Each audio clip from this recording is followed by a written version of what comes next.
Hey, what's happening, guys? I got an unexpected box today, and it's from our friends at Gearbest.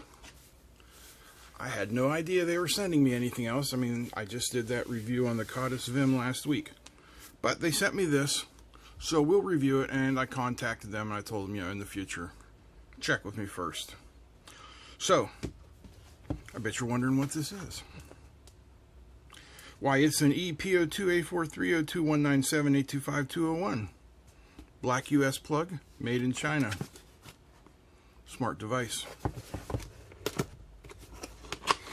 It is dun, dun, dun, dun, a TV box. Oh, gee, hit the camera. This is the Shishion V88 Plus 4K TV box. And according to the specs, this uses the Rockchip 3229 quad core at 1.5 gigahertz. I think that's an ARM Cortex A7, but I'd have to look to be sure.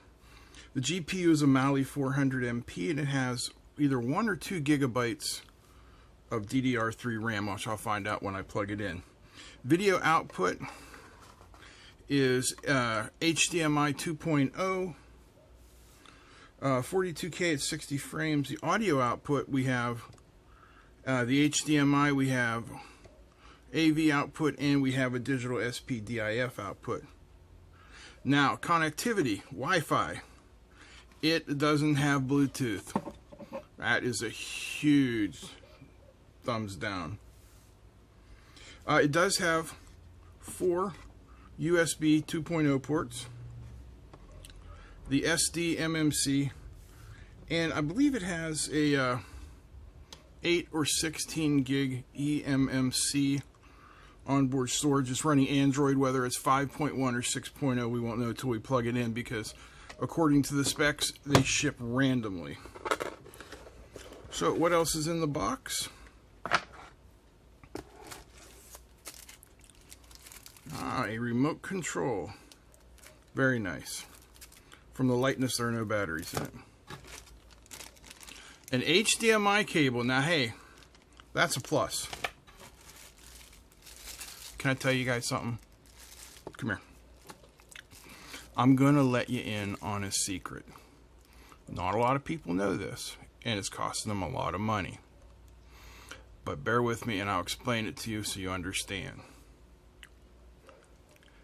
If you're buying HDMI cables anywhere but the cheapest possible place you can buy them, you are throwing your money down the shitter. I don't care if you are the greatest audiophile and videophile on the face of the earth, and you spend $200 a piece for gold-plated monster cable in HDMI cables. Here's the thing. When things were analog, we needed good cables with high current carrying and no corrosion. Well, we still need no corrosion, but you know what I mean. Shit's digital now. There are no levels going up and down through the wires. It's either on or it's off. It works or it doesn't. Therefore, the cheapest cable you can find that works is the best cable for you. Okay. Back to the review. I just had to get that out, because I see people spending $30-some on HDMI cables, and it makes me want to cry. Power supply. Input 100 to 240 volts, 3 amp. Output 5 volts, 2 amp. And finally, we have a user's manual. Oh. In mostly English. Awesome. Alright, I will put that together, and we'll take a more in-depth look. Alright guys, I've got the V88 Plus hooked up here in the TV. And this is just one of the launchers you can use with it. This is called, I think, the TV launcher. You can see all of the different things we got going there.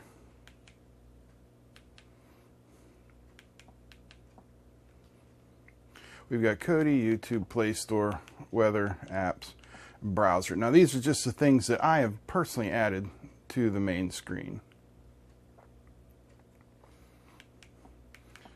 So for instance, if we go in here and we bring up the YouTube app,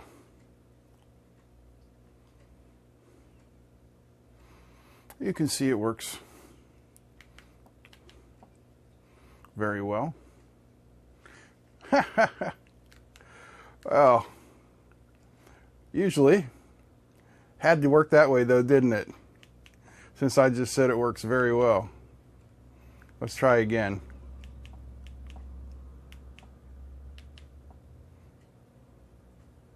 Gonna work this time? There we go. Hey guys, so you want to see what's in the box? Let's go see what's in the box. So I like it because it brings up a nice full screen for you.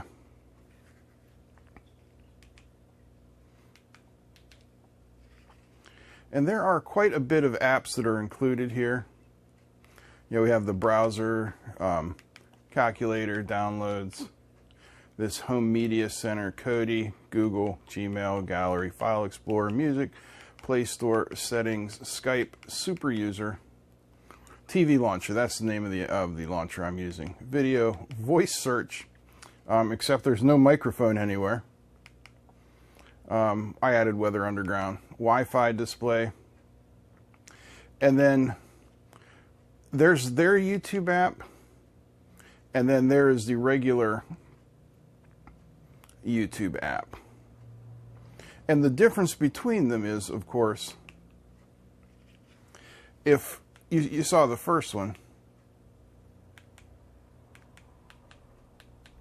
I'm not quite sure what's going on there. Let's try that again.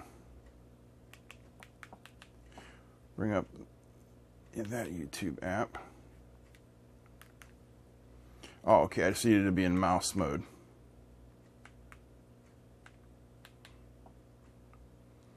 So this YouTube app plays it like you were looking at it on your Android-based phone or on your computer. So there is that. Whoops. Then we have Cody. And what I did find to be very nice about this is they have completely loaded up Cody with all the things that you could possibly want, including Exodus, stream all the sources, Sports Devil, Phoenix, Bob, Prime Wire, Fox News, HD trailers. Now, NBA League Pass isn't going to work unless you're subscribed to it. NBC Sports, Specto Ted. I mean, it's like I said, it's just completely loaded up. And that's a nice feature. So if you're unfamiliar with how to load things into Cody like this, you know, you have to go and hunt and search for the repositories. This has all of these repositories loaded, so you can simply search for what you want to watch. Now, of course, if you want to watch one of the shows from the TV networks or a movie or something like that, I mean, of course, you already subscribe to cable or satellite or something along those lines. Because if you didn't, this would be illegal, and I certainly would not be telling you to do that. Now, you can adjust your settings here just like your regular Android phone. You can go to the home screen here and change your launcher. Nothing particularly spectacular here in this, but I just wanted to show it to you so we can see the specs of what's going on here. It is Android 6.01. Now, the launcher that came with it is fine, and it looks somewhat similar to this one, but I do just prefer this one. No problems loading anything from the App Store. It works just fine. And one of the things that you will notice is when we're using the remote here, it has this button that says mouse. So if you click the mouse button, and you now see on the TV where it says enter into mouse mode. Now you can use the 4 directional buttons and your cursor behaves like a mouse. Press it again to default button mode and it simply jumps around from point to point. So on the cons side of things, I've been running this box for about a week now, and it gets hot, and if it gets too hot, it will lock up. You know, pull the power out, reset it, and it goes right back to it. But it does lock up if it gets hot. So that's something that we definitely need to be aware of when considering this. But for the price, I think it's a small price to pay.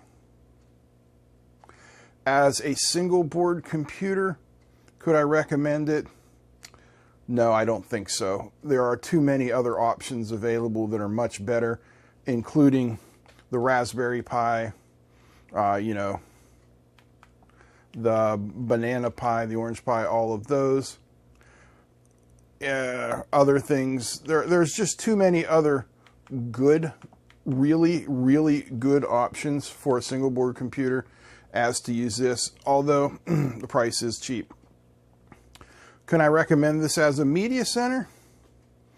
Yeah, it's a plug-and-play Android-based media center that really requires, you know, no thinking at all. Plug it in, put it on the internet, it's pretty much good to go.